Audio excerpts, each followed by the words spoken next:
नमो भगवते वासुदेवाय। जय श्री कृष्ण। नमस्कार दोस्तों, स्वागत है आप सभी का हमारे YouTube चैनल आर के भक्ति ज्ञान में।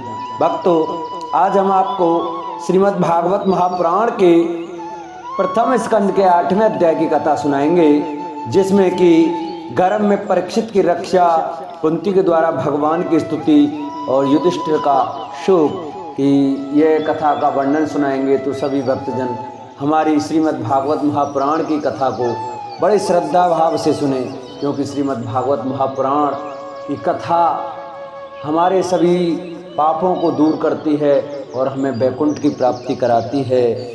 श्रीमद् भागवत की कथा बड़ी दुर्लभ कथा है। यह कथा भगवान के प्यारे भक्तों को ही सुनने को मिलती है। तो आइए भक्तों, हम अपनी कथा को प्रारंभ करते हैं।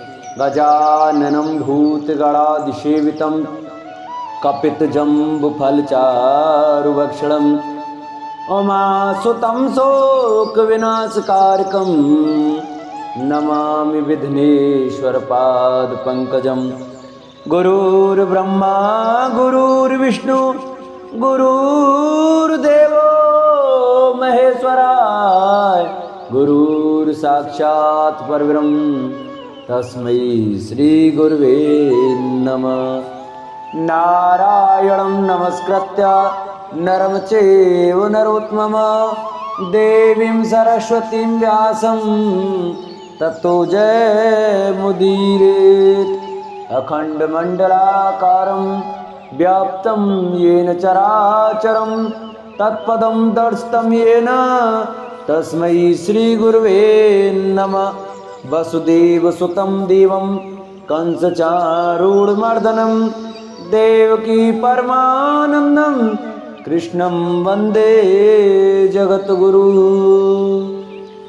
बोलो भागवत भगवान की जय, बोलो सुखदेव भगवान की जय, बोलो परीक्षित महाराज की जय। जय जय श्री राधे। सूत जी कहते हैं, इसके बाद पांडव श्री कृष्ण के साथ जलांजलि के इच्छुक मरे हुए स्वजनों का तर्पण करने के लिए स्त्रियों को आगे करके गंगा तट पर गए। वहां उन सब ने मृत बंधुओं को जलदान दिया और उनके गुणों का स्मरण करके बहुत विलाप किया। तदंतर भगवान के चरण कमलों की धूलि से पवित्र गंगा जल में पुनः स्नान किया। वह अपने भाइयों के साथ कुरुपति महाराज युधिष्ठिर, धृतराष्ट्र पुत्र शोक से व्याकुल, गांधारी, कुंती और द्रौपदी सब बैठकर मरे हुए स्वजनों के लिए शोक करने लगे। भगवान श्री कृष्ण ने धौम्य आदि मुनियों के साथ उनको सांत्वना दी और समझाया कि संसार के सभी प्राणी काल के अधीन हैं, मौत से किसी को कोई बचा नहीं सकता। इस प्रकार भगवान श्री कृष्ण ने अजात शत्रु महाराज युधिष्ठिर को उनका वह राज्य जो दूतों ने छल से छीन लिया था वापस दिलाया, तथा द्रौपदी के केशों का स्पर्श करने से जिनकी आयु क्षीण हो गई थी, उन दुष्ट राजाओं का वध कराया। साथ ही युधिष्ठिर के द्वारा उत्तम सामग्रियों से तथा पुरोहितों से 3 अश्वमेध यज्ञ कराए। इस प्रकार युधिष्ठिर के पवित्र यश को 100 यज्ञ करने वाले इंद्र के यश की तरह सब ओर फैला दिया। इसके बाद भगवान श्री कृष्ण ने वहां से जाने का विचार किया। उन्होंने इसके लिए पांडवों से विदा ली और व्यास आदि ब्राह्मणों का सत्कार किया। उन लोगों ने भी भगवान का बड़ा ही सम्मान किया। तदंतर सात्विक और उद्धव के साथ द्वारका जाने के लिए वे रथ पर सवार हुए। उसी समय उन्होंने देखा कि उत्तरा भय से बेहल होकर सामने से दौड़ी चली आ रही है। उत्तरा ने कहा, देवादिदेव जगदीश्वर, आप महायोगी हैं, आप मेरी रक्षा कीजिए, रक्षा कीजिए। आपके अतिरिक्त इस लोक में मुझे अभय देने वाला और कोई नहीं है, क्योंकि यहाँ सभी परस्पर एक दूसरे की मृत्यु के निमित्त बन रहे हैं। प्रभो, आप सर्वशक्तिमान हैं, यह देखते हुए लोहे का बाण मेरी ओर दौड़ा आ रहा है। स्वामिन, यह भले मुझे ही जला डाले, परंतु मेरे गर्व को नष्ट ना करे, ऐसी कृपा कीजिए। सूत जी कहते हैं, भक्त वत्सल भगवान श्री कृष्ण उसकी बात सुनते ही जान गए कि अश्वत्थामा ने पांडवों के वंश को निर्वीज करने के लिए ब्रह्मास्त्र का प्रयोग किया। सौनक जी, उसी समय पांडवों ने भी देखा कि जलते हुए 5 बाण हमारी ओर आ रहे हैं, इसलिए उन्होंने भी अपने अपने अस्त्र उठा लिए। सर्वशक्तिमान भगवान श्री कृष्ण ने अपने अनन्य प्रेमियों पर, शरणागत भक्तों पर बहुत बड़ी विपत्ति आई जानकर अपने निज अस्त्र सुदर्शन चक्र से उन निज जनों की रक्षा की। योगेश्वर श्री कृष्ण समस्त प्राणियों के हृदय में विराजमान आत्मा है। उन्होंने उत्तरा के गर्भ को पांडवों की वंश परंपरा चलाने के लिए अपनी माया के कवच से ढक दिया। सौनक जी, यदि भी ब्रह्मास्त्र अमोघ है और उसके निवारण का कोई उपाय भी नहीं है, फिर भी भगवान श्री कृष्ण के तेज के सामने आकर वह शांत हो गया। यह कोई आश्चर्य की बात नहीं समझनी चाहिए, क्योंकि भगवान तो सर्वाश्चर्य में हैं। वे ही अपनी निज शक्ति माया से स्वयं अजन्मा होकर भी इस संसार की सृष्टि, रक्षा और सहार करते हैं। जब भगवान श्री कृष्ण जाने लगे, तब ब्रह्मास्त्र की ज्वाला से मुक्त अपने पुत्रों के और द्रौपदी के साथ सती कुंती ने भगवान श्री कृष्ण की इस प्रकार स्तुति की। कुंती ने कहा, आप समस्त जीवों के बाहर और भीतर एक रस स्थित हैं, फिर भी इंद्रियों और वृत्तियों से देखे नहीं जाते, क्योंकि आप प्रकृति से परे आदि पुरुष परमेश्वर हैं। मैं आपको नमस्कार करती हूँ। इंद्रियों से जो कुछ जाना जाता है, उसकी तह में आप विद्यमान रहते हैं और अपनी ही माया के पर्दे से अपने को ढक रहते हैं। मैं अबोध नारी, आप अविनाशी पुरुषोत्तम को भला कैसे जान सकती हूँ। जैसे मूढ़ लोग दूसरा वेश धारण किए हुए नट को प्रत्यक्ष देखकर भी नहीं पहचान सकते, वैसे ही आप दिखते हुए भी नहीं दिखते। आप शुद्ध हृदय वाले विचारशील जीवन मुक्त परमहंसों के हृदय में अपनी प्रेममयी भक्ति का सृजन करने के लिए अवतीर्ण हुए हैं। फिर हम अल्प बुद्धि स्त्रियां आपको कैसे पहचान सकती हैं। आप श्री कृष्ण वासुदेव देव की नंदन नंद गोप के लाडले लाल गोविंद को हमारा बारंबार प्रणाम है, जिनकी नाभ से ब्रह्मा का जन्म स्थान कमल प्रकट हुआ है, जो सुंदर कमलों की माला धारण करते हैं, जिनके नेत्र कमल के समान विशाल और कोमल हैं, जिनके चरण कमलों में कमल का चिन्ह है। श्री कृष्ण, ऐसे आपको मेरा बारंबार नमस्कार है। ऋषिकेश, जैसे आपने दुष्ट कंस के द्वारा कैद की हुई और चिरकाल से शोकग्रस्त देवकी की रक्षा की थी, वैसे ही पुत्रों के साथ मेरी भी आपने बारंबार विपत्तियों से रक्षा की है।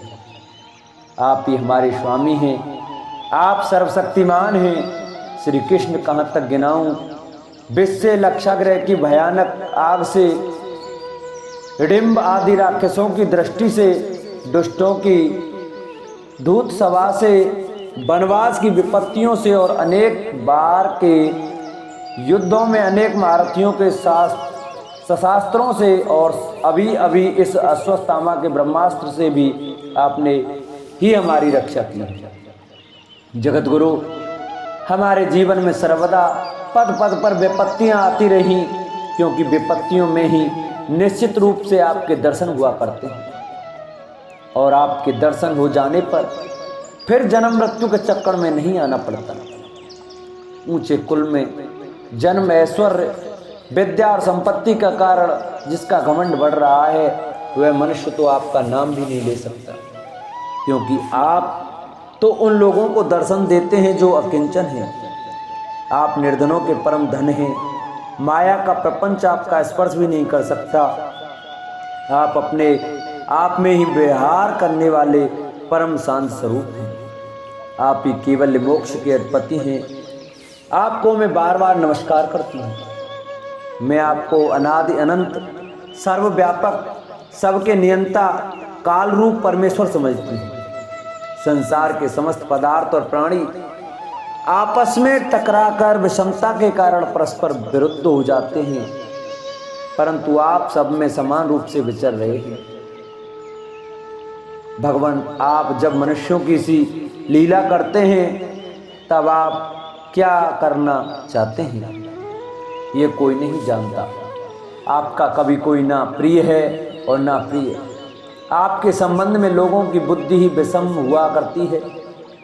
आप विश्व के आत्मा हैं, विश्व रूप हैं। न आप जन्म लेते हैं और न कर्म ही करते हैं, फिर भी पशु पक्षी मनुष्य रिसीवर जलचर आदि में आप जन्म लेते हैं और उन योनियों के अनुरूप दिव्य कर्म भी करते हैं।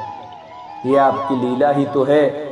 जब बचपन में आपने दूध की मटकी ही फोड़कर यशोदा मैया को गिजा दिया था और उन्होंने आपके बांधने के लिए हाथ में रस्सी ली थी, तब आपकी आंखों में आंसू झलक आए थे। काजल कपोलों पर बह चला था, नेत्र चंचल हो रहे थे और भय की भावना से आपने अपने मुख को नीचे की ओर झुका लिया था। आपकी उस दशा का लीला छवि का ध्यान करके मैं मोहित हो जाती हूँ। भला जिससे भय भी भय मानता है उसकी यह दशा। आपने अजन्मा होकर भी जन्म क्यों लिया है, इसका कारण बतलाते हुए कोई महापुरुष यूं कहते हैं कि जैसे मलयाचल की कीर्ति का विस्तार करने के लिए उसमें चंदन प्रकट होता है, वैसे ही अपने प्रिय भक्त पुण्य श्लोक राजा यदु की कीर्ति का विस्तार करने के लिए ही आपने उनके वंश में अवतार ग्रहण किया है। दूसरे लोग यूं कहते हैं कि वसुदेव और देवकी ने पूर्व जन्म में सुतपार कृष्ण के रूप में आपसे यही वरदान प्राप्त किया था, इसलिए आप अजन्मा होते हुए भी जगत के कल्याण और दैत्यों के नाश के लिए उनके पुत्र बने हैं। कुछ और लोग यूं कहते हैं कि यह पृथ्वी दैत्यों के अत्यंत भार से समुद्र में डूबते हुए जहाज की तरह डगमगा रही थी, पीड़ित हो रही थी। तब ब्रह्मा की प्रार्थना से उसका भार उतारने के लिए ही आप प्रकट हुए हैं। कोई महापुरुष यूं कहते हैं कि जो लोग इस संसार में अज्ञान कामना और कर्मों के बंधन में जकड़े हुए पीड़ित हो रहे हैं, उन लोगों के लिए श्रवण और स्मरण करने योग्य लीला करने के विचार से ही आपने अवतार ग्रहण किया है। भक्तजन बार बार आपके चरित्र का श्रवण गान कीर्तन एवं स्मरण करके आनंदित होते रहते हैं। वे भी अविलंब आपके उस चरण कमल का दर्शन कर पाते हैं जो जन्म मृत्यु के प्रवाह को सदा के लिए रोक देता है। वक्त वांछा कल्पतरु प्रभु, क्या अब आप अपने आश्रित और संबंधी हम लोगों को छोड़कर जाना चाहते हैं? आप जानते हैं कि आपके चरण कमलों के अतिरिक्त हमें और किसी का सहारा नहीं है।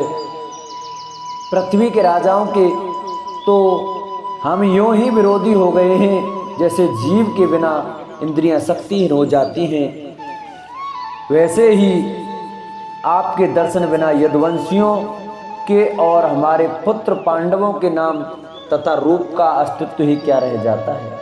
गदाधर, आपके विलक्षण चरण चिन्हों से चिन्हित है कुरु जंगल देश की भूमि आज जैसी शोभायमान हो रही है, वैसे आपके चले जाने के बाद न रहेगी। आपकी दृष्टि के प्रभाव से ही यह देश पकी हुई फसल तथा लता वृक्षों से समृद्ध हो रहा है। ये वन, पर्वत, नदी और समुद्र भी आपकी दृष्टि से ही वृद्धि को प्राप्त हो रहे हैं। आप विश्व के स्वामी हैं, विश्व के आत्मा हैं और विश्व रूप हैं। यदुवंशियों और पांडवों में मेरी बड़ी ममता हो गई है। आप कृपा करके स्वजनों के साथ जोड़े हुए इस स्नेह की दृढ़ फांसी को काट दीजिए। श्री कृष्ण, जैसे गंगा की अखंड धारा समुद्र में गिरती रहती है, वैसे ही मेरी बुद्धि किसी दूसरी और न जाकर आपसे ही निरंतर प्रेम करती रहे।